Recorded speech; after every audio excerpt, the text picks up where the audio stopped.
මේකෙදි සාමාන්‍යව සෑන්ඩින් ගැන අහනවනේ කොහොමද සෑන් කරන්න ඕනේ මේ කීයටද කපන්න ඕනේ එහෙම කියලා. සෑන් කරනවා කියන එක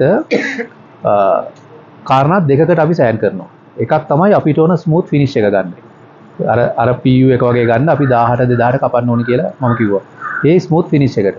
තව එකක් තමයි පේන්ට් එක උරා ගැනීම සහ කන්සම්ප්ෂන් එක පාලනය කරගන්න. කපන්න නැතුව ගෑවොත් එහෙම පේන්ට් එක ගොඩක් උරා ගන්නවා, ගොඩක් යනවා. එතකොට ගොඩක් කැපුණොත් එහෙම බ්‍රෂ් එකෙන් ගා ගන්න බැරි වෙන්න පුළුවන්. එතකොට ඔය කාරණා දෙකෙන් ඔය පේන්ට් එක සම්බන්ධයෙන් වෙන කාරණාවේදී මේකේ ලොකු ප්‍රශ්නයක් නැහැ. ඔයා කොච්චර කැපුවත් ගන්න පුළුවන්.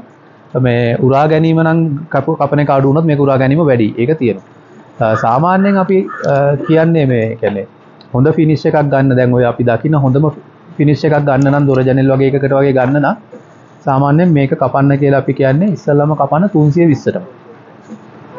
ඔයා කපා ගන්න පිළිවෙල මම කියන්න ඕනේ නැහැ නේ. ඔයාලා දන්නවනේ. ඒ කියන්නේ ලී අණුව වෙනස් වෙනවනේ. දැන් තේක් වගේ කපන එකයි කොස් කපන එකයි මේ දෙකේ ගත්තාම වෙනස්නේ කපා ගන්න ටික. හැබැයි 320 වගේ ෆිනිෂ් එකකට කපා ගන්න. ඒ කපල ඉවර වෙලා ෆස්ට් කෝට් එක ගහන්න. ගහලා තියන්න පැය දෙකක්. පැය දෙක තියලා ඉවර වෙලා 400න් හරි 600න් හරි අල්ලන්න. ඒක රෆ්නස් එක එන විදිහ බලාගෙන ඔයාට ඕන ෆිනිෂ් එක එන විදිහ බලන 400 හරි 600 හරි සාමාන්‍යයෙන් ගෙවිච්ච 400 කොලෙන් වගේ කපා ගත්තා එහෙම හරි. එතකොට ඒ කරලා සෙකන්ඩ් කෝට් එක ගහන්න. එතනින් ඉවරයි.